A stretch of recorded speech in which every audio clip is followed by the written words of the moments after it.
Hey guys, Animanga returns for the episode 13 review of Duel Monsters, otherwise known as The Evil Spirit of the Ring.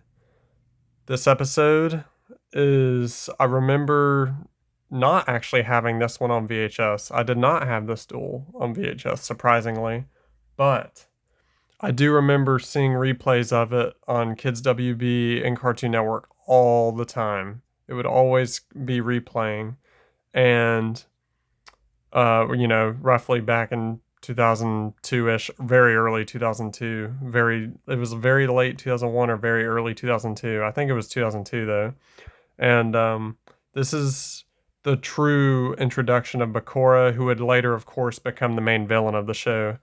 But at the moment when I was a kid and no one else either had an idea that he was the main villain, I definitely didn't. I was only like 6. But let's go ahead and get into the 5 points. This is a pretty dang good episode. Pretty dang good. It's amazing how much they get into this episode. Because it is the introduction of a new character, basically. So the first point I wanted to talk about in this episode is, of course, the fact that Yugi's friends are turned into monsters, into their favorite monsters, they say. Tristan is Cyber Commander. I'm drawing him first here. I draw him very poorly, by the way. I have to really correct him a lot. Um, Tristan Cyber Commander, a weakling, by the way. Um, uh, Taya is the Magician of Faith. Joey is the Flame Swordsman, and Yugi is, of course, the Dark Magician. No one saw that coming. Um, of course, Joey's would change later when he uses red eyes more. He hadn't really used red eyes at this point.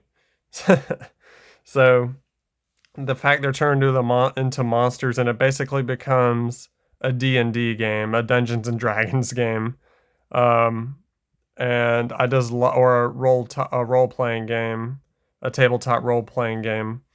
And I just love it so much. They're just playing on a stump like regular people, except for it's a shadow game.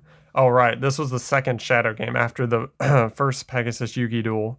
This was technically the second shadow game. I just love, though, how they're dueling on a stump. It's hilarious to me. Always was. So that's the first point. The second point, Bakura's tricky play style, this whole duel he has a lot of flip effect monsters and monsters that trigger effects when they're destroyed. That's really his Duelist Kingdom deck in a nutshell. It's just a very tricky deck. It was before he figured out what he wanted to do with the Destiny board, later in Battle City. And his deck really shows off his personality so well. He's like, you don't know what I'll be laying here, so you may be in danger. Like that kind of stuff. And I'll send you to the graveyard. I love his voice. Ted Lewis did amazing with his voice. Personally, as a character, I never liked him because of what he does later, but I always respected him. He had so much patience to wait to play the long game and win at the end. So that's the second point. Bakura's tricky playstyle, setting cards like Morphing Jar to try to get to send Yugi's friends to the discard pile, and uh, Electric Lizard to paralyze Yugi, other cards like that. So the third point, this is really the first point Yugi becomes aware the Pharaoh exists, that Yami Yugi exists. He said in this episode that he always felt this presence guiding me. And the Pharaoh's like, He was just agreeing with him. I mean, because he can see him clear as day here, and they all bring it up. They're like, there's the big Yugi up there, and the little Yugi down here. And they're trying to explain it and make words of it, and Yugi's like, I don't know who he is. And he's like, don't you? So, yeah, this is the first point that Yugi truly comes face to face with the King of Games, the Pharaoh. And I just thought that's probably the most important point of this entire episode. No doubt of that. Okay, so the fourth point, Joey's noble sacrifice when Tristan really doesn't want to go back to the graveyard because he's already been there once. And the Reaper of the cards, I'll get back to him later, but the Reaper of the Cards is waiting for anyone who gets sent to the graveyard. And Joey nobly knocks out Tristan. And I love when he knocks out Tristan. It's like, wham! And he's like, I guess you disagree. And he falls down. Joey's like, you just got back from the graveyard. And of course, he sacrifices himself, destroying Maneater Bug with the Horn of Heaven. And although what's funny to me is with the Maneater Bug, his attack points were so weak. Why even use the Horn of Heaven? It wasn't even worth it. Because, you know, in my opinion, it wasn't worth it because you would have just destroyed the Maneater Bug when he was flip face up and dealt damage to Bakura. And you would probably would have, I don't know if they would have won the duel actually, but it would have been close. So yeah. And I just thought it was funny. Horn of Heaven was kind of wasted actually on such a weak card like Maneater Bug. One of you was going down no matter what. And you know, so I don't know actually because Bakura could have figured out he needed to destroy Magician of Faith first. So actually that was a smart play. Never mind. That was actually a smart play now that I think about it. And that's the fourth point. The fifth point, now, the Reaper of the Cards in the graveyard. This is the first time the graveyard is ever embellished upon, and actually really, truly the only time.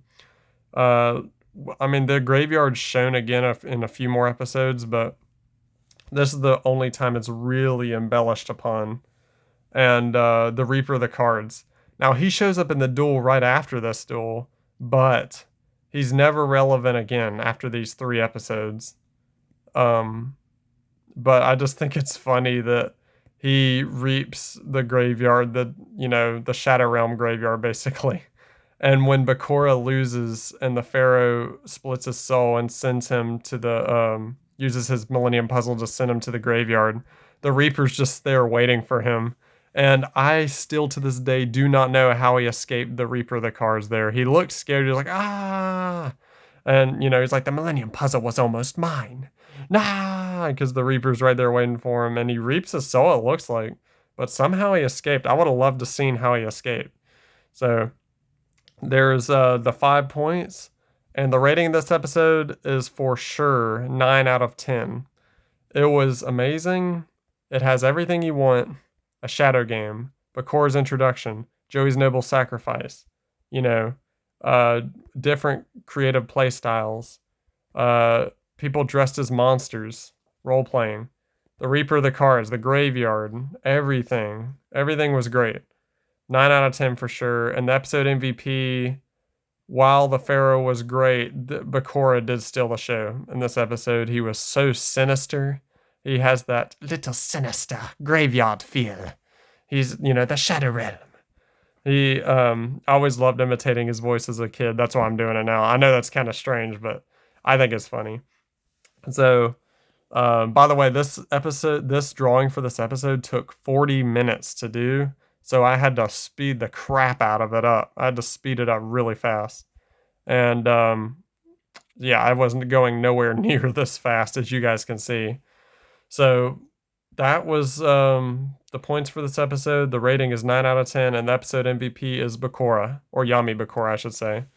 And yeah, so that's everything, guys. I've covered everything, and the next episode will be starting the Panic Duel. I forget the name of it, but I'll name it in the next episode. I keep forgetting. It's like not the light at the end of the tunnel. That's episode 15. 14's like, I can't remember, but we'll get into it next episode. All right. I hope you enjoy the rest of the video. Okay, bye guys.